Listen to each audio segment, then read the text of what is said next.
లింగం బొట్టు. Hi friends, welcome back to our channel lias kids. ఈరోజు నేను మీకు ఒక మంచి కథ చెప్పడానికి సిద్ధంగా ఉన్నాను. ఆ కథ ఏంటో వినడానికి మీరు సిద్ధంగా ఉన్నారా?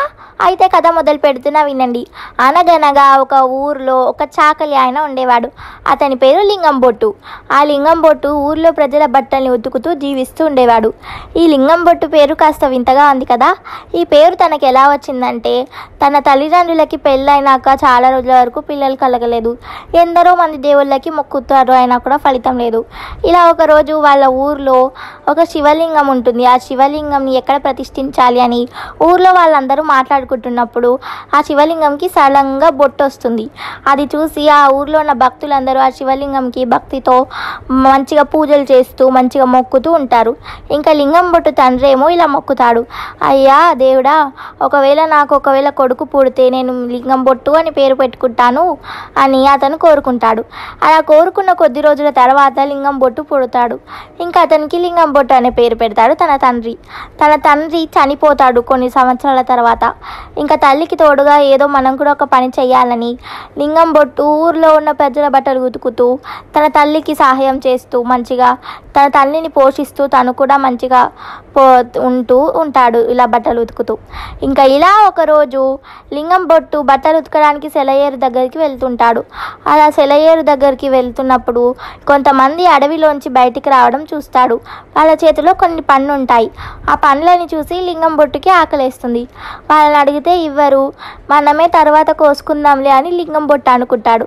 తర్వాత తన బట్టల్ని ఉతికేసి అక్కడ పెట్టేసి తన గాడిదను కూడా అక్కడనే వదిలేసి తన అడవికి వెళ్ళిపోతాడు. ఆ సెలయేరుకి అటుపక్కన అడవి, ఇటుపక్కన ఊరు ఉంటుంది. అలా అడవికి వెళ్ళిపోతాడు లింగం బొట్టు. అడవికి వెళ్ళాక తనకి మంచి మంచి పండ్ల చెట్లు కనిపిస్తాయి. తను మంచిగా పండ్లు కోసుకొని తింటుంటాడు.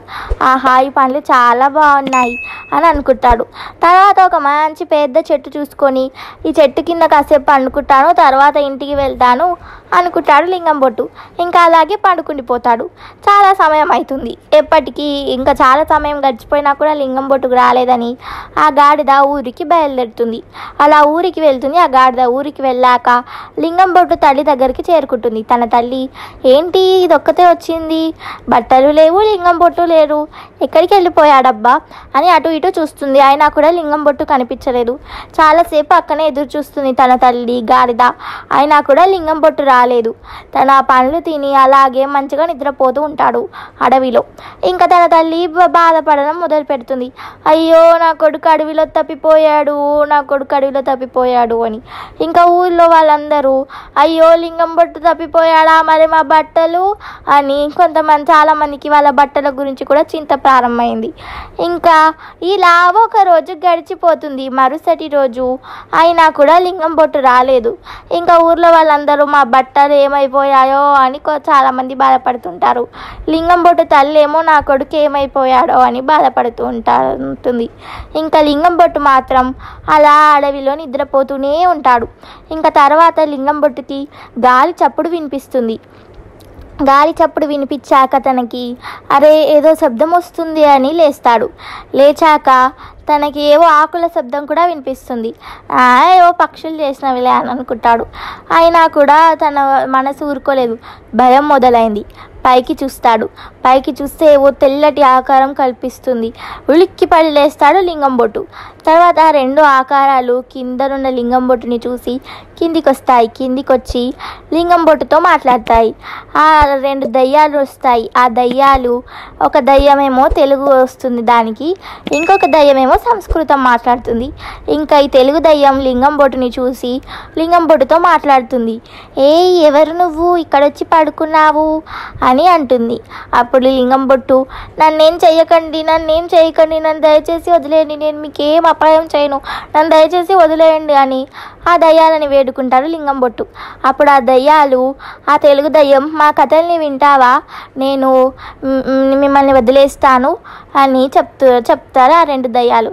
అప్పుడు లింగం బొట్టు, వింటాను అని అంటారు. అప్పుడు ఆ సంస్కృతం దయ్యం తెలుగు దయ్యంతో సంస్కృతంలో ఇలా మాట్లాడుతుంది. లేదు, ముందు నాకు తన కథ వినాలనుంది, తర్వాత మన కథని మనం చెప్దాము అని అంటుంది సంస్కృతం దయ్యం. అప్పుడు తెలుగు దయ్యం లింగం బొట్టుకి చెప్తుంది. లింగం బొట్టుకి సంస్కృతం రాదు. ఆ సంస్కృతం దయ్యం చెప్పిన ప్రతి పదం ఈ తెలుగు దయ్యం లింగం బొట్టుకి చెప్తుంది. అప్పుడు లింగం బొట్టు తన కథని మొదలు పెడతాడు. తన కథ మొత్తం చెప్పాక ఆ దయ్యాలు, నీ కథ బాగానే ఉంది, ఇప్పుడు మా కథ కూడా చెప్తాను, కానీ నీ కథ ఉన్నంత మంచిగా ఏముండదు మా కథ అని ఆ తెలుగు దయ్యం తన కథని ప్రారంభిస్తుంది. నేను ఒక మంచి యువకుడిని ఇంతకుముందు, కానీ ఇప్పుడు కాదు. నేను మంచిగా చదువుకున్నాను, నేను మంచిగా పెళ్లి చేసుకున్నాను, నేను నా భార్య నా పిల్లలు మంచిగా ఉన్నాము. కానీ కొన్ని రోజుల తర్వాత నాకు చెడు వ్యసనాలు అనేవి అలవాటు అయిపోయాయి, చెడు స్నేహాలు మొదలైపోయాయి. నా కుటుంబాన్ని నేను పట్టించుకోవడం పూర్తిగా వదిలేశాను. అలా నా కుటుంబంలో మా భార్యకి రోగం వచ్చింది. నేను ఎన్నటికీ పట్టించుకోలేదు ఆమెని. ఇంకా ఆ రోగం ముదిరి తర్వాత ఆమె చనిపోయింది. నేను ఎంతో బాధపడ్డాను. తర్వాత మా అత్తమామలు పిల్లలు ఇక్కడనే ఉంటే నేను ఆ పిల్లల్ని కూడా గాలికి వదిలేస్తాను అనుకొని వాళ్ళని నా నుంచి దూరం చేస్తారు. ఇంకా పిల్లలు లేరు, నా భార్య లేరు అనే బెంగతో నేను కొన్ని రోజులకే చనిపోయాను. ఇలా దయ్యం అయ్యాను. నన్ను ఎవ్వరూ పట్టించుకుంటలేరు, మా భార్యని నేను పట్టించుకోలేదు కదా, ఆ కర్మ ఫలమే ఇప్పుడు నేను అనుభవిస్తున్నాను. ఇది నా కథ అని ఆ తెలుగు దయ్యం చెప్తుంది. ఆ సంస్కృతం దయ్యం ఏమో సంస్కృతంలో చెప్తుంటే తెలుగు దయ్యం దాన్ని అనువాదించి లింగం బొట్టుకి తెలుగులో చెప్తుంది. నేను ఒక విపురుణ్ణి, ఒక పురోహితుణ్ణి, నాకు చాలా బాగా వేదాలు అన్నీ తెలుసు. ఇంకా నేను మిగతా పండితులతో వాళ్ళతో వీళ్ళతో సవాల్ చేసి వాళ్ళతో గెలిచి వాళ్ళని హేళన చేసేవాడిని, వాళ్ళని ఎంతో దూషించేవాడిని. మీకేది రాదు, అసలు మీరు బ్రాహ్మణులే కాదు అని నా తెలివి ముందు వాళ్ళని కించపరిచేవాడిని. ఇలాగే ఒకరోజు ఒక ఋషితో కూడా చేశాను. ఆయన మంత్రశక్తులు ఉపయోగించి నాకు శాపం ఇచ్చాడు, నువ్వు చనిపోయి దయ్యంలాగా తిరుగుతూ ఉంటావు అని. ఇంకా అప్పటి నుంచి నేను ఇలాగే ఉన్నాను. ప్రాయశ్చిత్తం లేదా అని ఆయనని వేడుకున్నాను. అప్పుడు ఆయన నాకు చెప్తాడు, నీకు ఇంకో దయ్యం కూడా తోడవుతుంది, మీ ఇద్దరి కథలు ఎవరైతే వింటారో వాళ్ళ వల్ల మీకు విముక్తి కలుగుతుంది అని చెప్తాడు. ఇంకా అప్పటి నుంచి మేమిద్దరం ఈ అడవిలో ఈ చెట్టు పైన అలాగే ఎన్నో సంవత్సరాల నుంచి ఉన్నాము. మమ్మల్ని ఎవ్వరూ పట్టించుకోలేదు. ఇంకా నువ్వు దొరికావు అని నాకు నా కథల్ని నీకు చెప్పాము. ఇప్పుడు మాకు విముక్తి కలిగింది లింగం బొట్టు, కోరుకో, నీకు ఏదైనా కోరిక ఉంటే కోరుకో లింగం బొట్టు అని ఆ సంస్కృతం దయ్యం చెప్తుంది. తెలుగు దయ్యం కూడా అవును లింగం బొట్టు, నువ్వు ఏదైనా కోరిక కోరుకో అని అడుగుతుంది. అప్పుడు లింగం బొట్టు, నన్ను మా ఊర్లో సురక్షితంగా దించండి, అదే చాలు.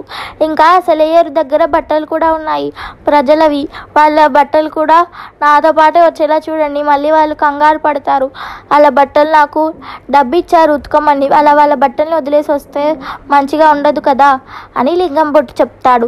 ఇంకా లింగం బొట్టు మంచితనాన్ని చూసి ఆ రెండు దయ్యాలు సరే అని తన బట్టలని ఆ ఊర్లో వాళ్ళ ప్రజల బట్టలని రెండిటిని మంచిగా ఊర్లో వదిలిపెడతారు. వదిలిపెట్టాక లింగం బొట్టు చేతిలో 2 మూటలు ఉంటాయి. ఒకటేమో ప్రజల బట్టలు, ఇంకొకటేమో డబ్బు, నగలు, బంగారం ఎన్నో ఉంటాయి. ఆ దయ్యాలు లింగం బొట్టు తెలివిని, లింగం బొట్టు మంచితనంని మంచిగా తన దయ్యాలు కనిపించినా కూడా ఏమి కంగారు పడలేదు, తను ఎంతో మంచివాడు అని తనకి బంగారు మూట కూడా ఇచ్చాయి. ఇంకా ఇచ్చి ఆ 2 దయ్యాలు విముక్తిని పొందాయి. లింగం బొట్టు ఆ బంగారు మూటతో తన తల్లితో సంతోషంగా జీవనం సాగిస్తాడు. చూసారా ఫ్రెండ్స్, ఈ కథలో ఉన్న నీతి ఏంటంటే ఎప్పుడైనా మనం చెడు పనులు చేస్తే ఆ చెడు పనులకి మనం ఇప్పుడు కాకపోతే ఎప్పుడు అయినా ఫలితం దక్కాల్సిందే ఫ్రెండ్స్. కాబట్టి ఎప్పుడూ చెడు చేయకుండా మీకు వీలైనంత వరకు మంచి చేయండి. ఓకేనా ఫ్రెండ్స్? ఈ స్టోరీ మీకు నచ్చితే లైక్ చేయండి, చాలామందికి వినిపించాలంటే షేర్ చేయండి. ఇంకా స్టోరీ గురించి ఏమైనా చెప్పాలంటే కింద కామెంట్ సెక్షన్లో చెప్పండి. ఇంకా మా ఛానల్ని సబ్స్క్రైబ్ చేయండి. సబ్స్క్రైబ్ చేసి పక్కన ఉన్న బెల్ ఆల్ అయితే నేనేమైనా వీడియోస్ చేస్తే మీకు నోటిఫికేషన్స్ వస్తాయి. ఓకేనా friends? Bye, see you next week. ఇంకొక కొత్త మంచి స్టోరీతో నేను మీ ముందుకు వస్తాను. నేను మీ బుద్ధుడిని. Bye, see you next week.